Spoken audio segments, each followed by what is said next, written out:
This episode was recorded 4th of April 2019. I'm the Shonen Monkey, he's Sven the Crusader, and this is... Q&A! If you were to make a shonen fighting manga with the most ridiculous concept you can come up with, what would it be? Wrestling with shonen powers. That would be pretty cool. I'm 90% sure someone's already thought of it, though. Like, in fact, I think there was a video game called Fighting Roses with that. Yeah, to be fair, it's probably been done before, but that is what I want to see. I just... fantasy wrestling.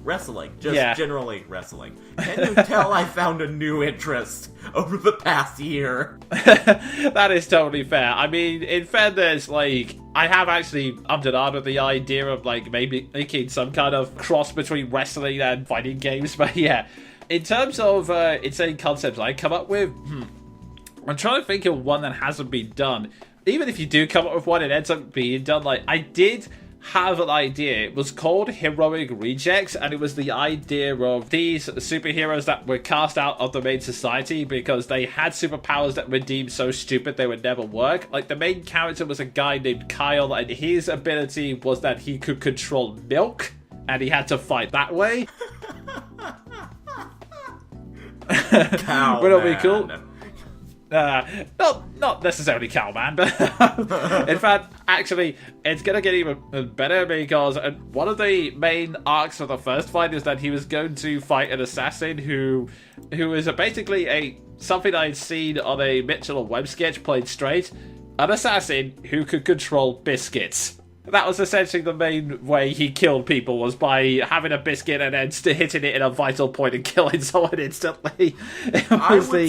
I would say that would be my superpower, but no, I would be a superhero or shonen protagonist with control over sausage. And in fact, part of the idea I had of this was there would be one point when someone was fighting him, and they would break all the biscuits in the air, like, haha, you can't control it. And he was like, can't I? And then he creates a sandstorm out of crumbs just for the sheer ludicrousness of it. The unfortunate problem is, My Hero Academia exists, and whilst the quirks don't get as crazy as that, well, you have a guy who can shoot sellotape out of his body. I don't know how I can top that. God. Oh my god, I'm just imagining, like, a tape whip, Indiana Jones style. Yeah, he even calls himself Cello for crying out loud, so... Oh man, honestly, I want to see a death battle between Cello and Cell, because that would be funny. Yeah, I mean, My Hero Academia, one of the things that's great about it is that even with all of the serious stuff that goes on, it still has time to take absolutely ludicrous quirks and make them work. Like, one of the most terrifying is a guy who can turn people's bodies into potatoes. I'm not making that up.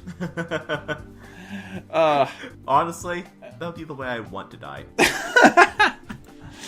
And yeah, on that bizarre note, that was the most ridiculous concept I could come up with, but then someone else did it, so I guess it would have to be, I don't know, Anime Uno. But I mean, they made Yu-Gi-Oh! About card games that kill you, so that honestly just seems like the next logical step. Death Uno. I mean, in fairness, if you look at the Yu-Gi-Oh! Manga, before it turned into a card game, it was essentially Yami just playing ridiculously stupid games and usually winning by cheating. There's the one everyone on the internet knows where they play a dice game to see who can roll the highest, and he manages to split a dice into half so that instead of 6, it is 7, and now he wins that way.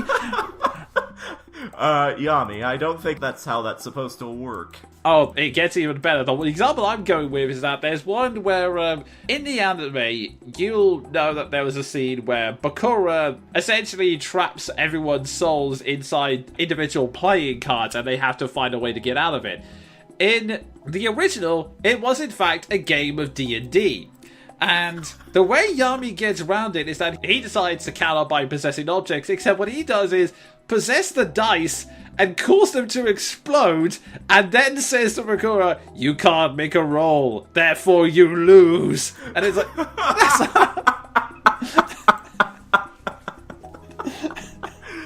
I'm dying. Oh my god, I'm just imagining that coming up in a session of Critical Role or something. Then someone like Laura Bailey would come and go, actually, I have like 1,000,000 dice over here I can use to make the roll. No, my master plan is foiled. Damn you, D&D players and your dice hoarding abilities. Honestly, a superpower to which I very intimately relate. If you would like us to answer your questions, either leave them in the comments or send them to me via Twitter with the hashtag Q&A. I've been the Journey Monkey, and until next time, cheerio.